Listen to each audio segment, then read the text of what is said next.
So this is going to be the first video in a series of videos that talk about ancient agricultural policies. And the first one that we're going to talk about is going to be the Roman bread policy. So we're going to start off like we always do. This is our tool for analyzing policies. This is how any economist will approach it.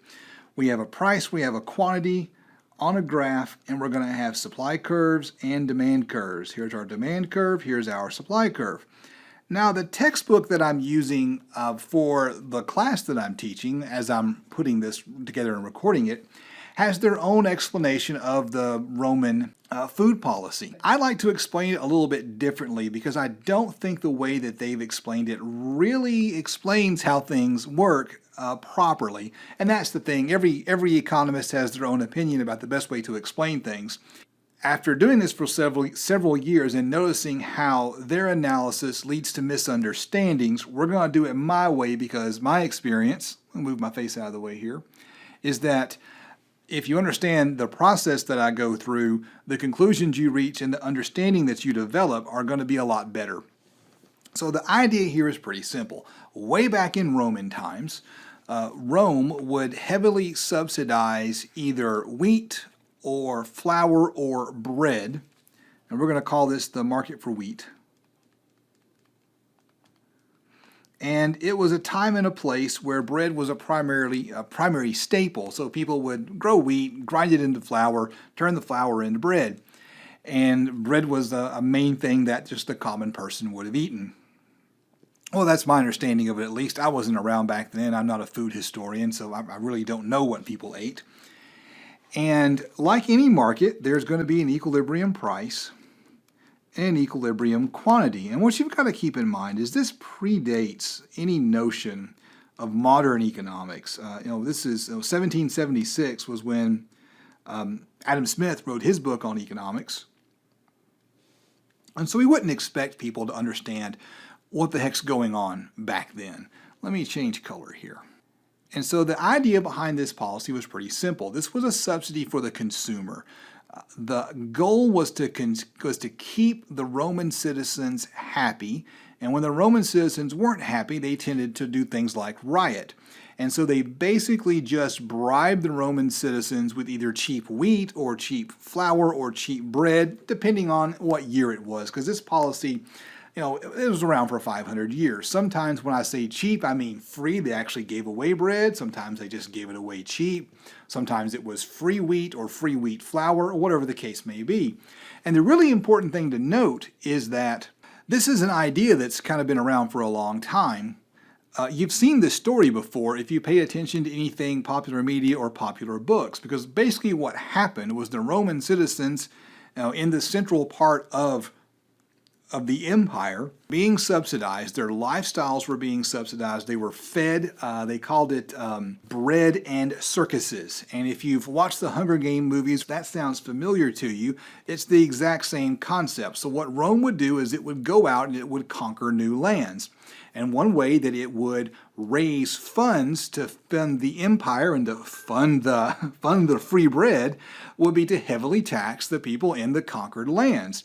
And if you've ever had any experience with reading in the New Testament, there's one of the worst people in the New Testament that they talk about in the New Testament were the tax collectors.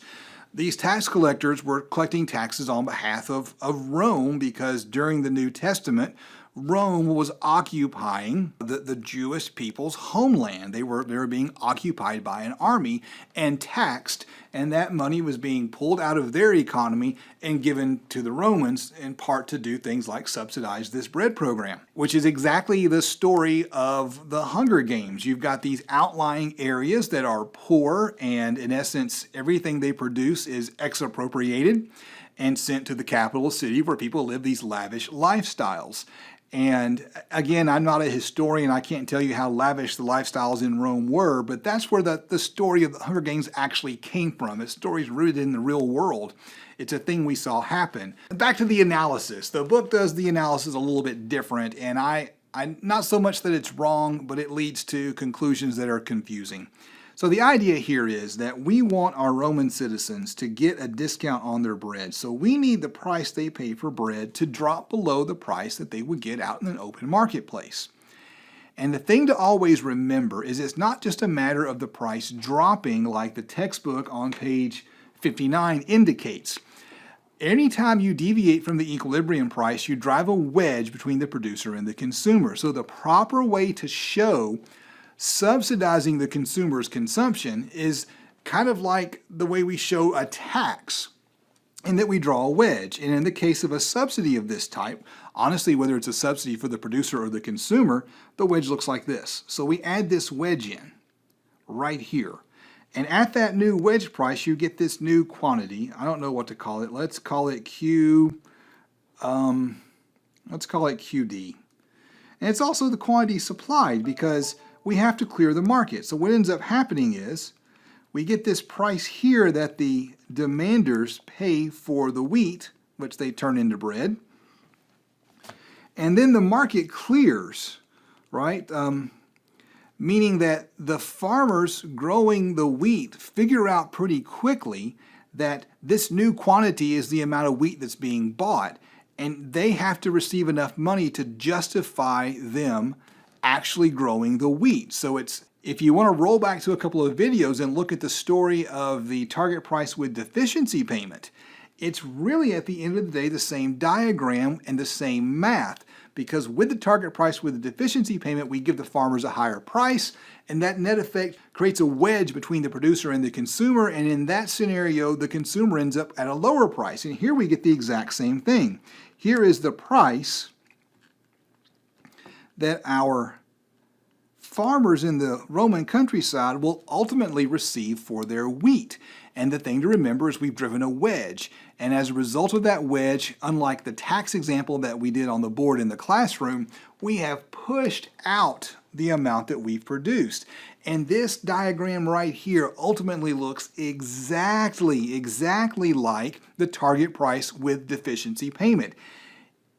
It's worded and presented and looked at historically as a subsidy for the consumer. But what you're going to notice is some of this subsidy went to the producer. Look at the change in producer surplus. That's this area right here. Our producer is actually made better off. There you go. The producer's made better off. Now then things get twisted a little bit. It turns out that back in Roman times, only landowners paid taxes, and the landowners are the ones growing the wheat.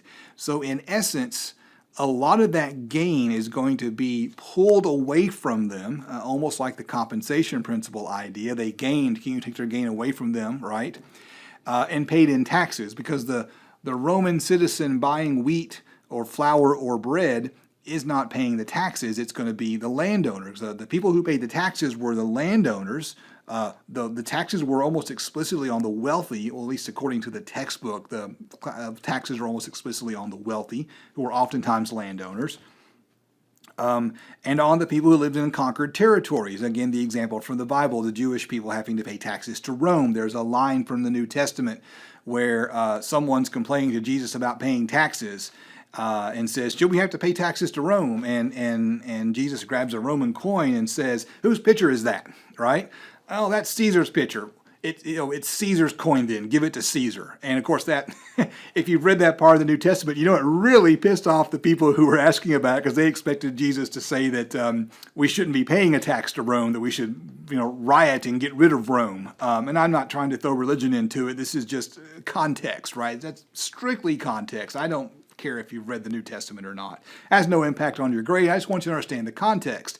This stuff's all tied together, right? We live in an exciting world with so much interwoven things. The Roman wheat policy, the Roman food policy, really just looks like a target price with deficiency payment. And I like to put forth the argument that there's a finite number of ways that you can tinker with a marketplace. And so the Roman wheat policy looks just like our target price with deficiency payment. And the thing to remember is this is an ancient idea. We're talking about stuff that happened over 2,000 years ago. And one of those things I like to say is that any nation that can afford to subsidize its agriculture will and does.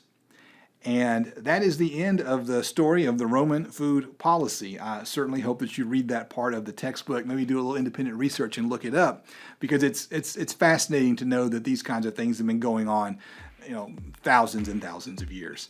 Thank you so much for watching. I'll catch you in the next video.